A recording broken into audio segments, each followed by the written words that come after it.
Mon nom est Luc Diarra. Je suis étudiant au doctorat en mesure d'évaluation de l'éducation. Je m'intéresse à l'évaluation des compétences langagières, plus particulièrement l'évaluation de l'écriture en utilisant le traitement de texte. Donc, je travaille avec le professeur Laurier et avec qui nous avons préparé cette recherche que nous avons le plaisir de vous présenter dans ce colloque.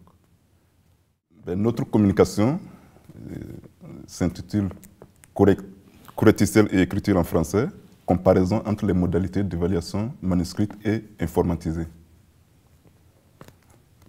Cette recherche que nous avons menée avec le professeur Laurier s'inscrit dans un contexte précis.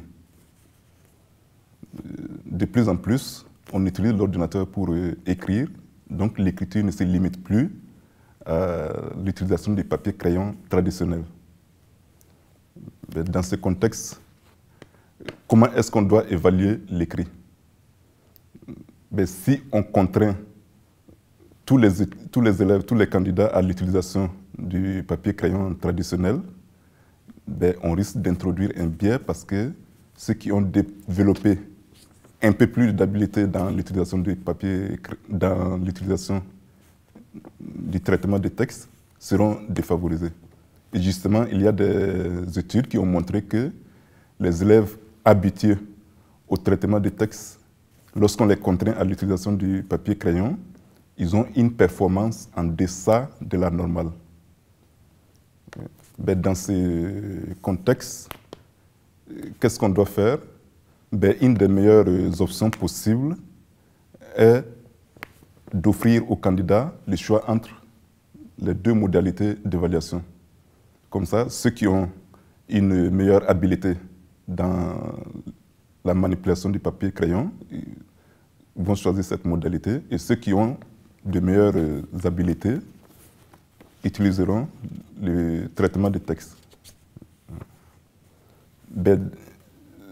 Puisque cela se justifie dans la mesure où l'évaluation vise à offrir au candidat la situation qui lui permet de démontrer de façon optimale ce qu'il sait faire.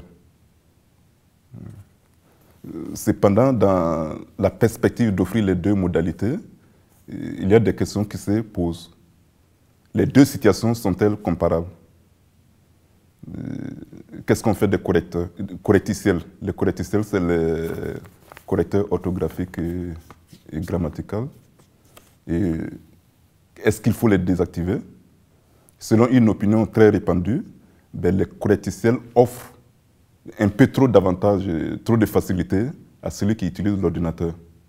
Donc, on pourrait penser qu'il faut les désactiver pour mettre les candidats qui utilisent l'ordinateur sur le même pied d'égalité que les candidats qui utilisent le papier crayon. Mais cependant, on ne connaît pas grand-chose vraiment des correcticiels dans un contexte d'évaluation. On a beaucoup abordé les correcticiels dans une perspective pédagogique ou d'aide à la rédaction.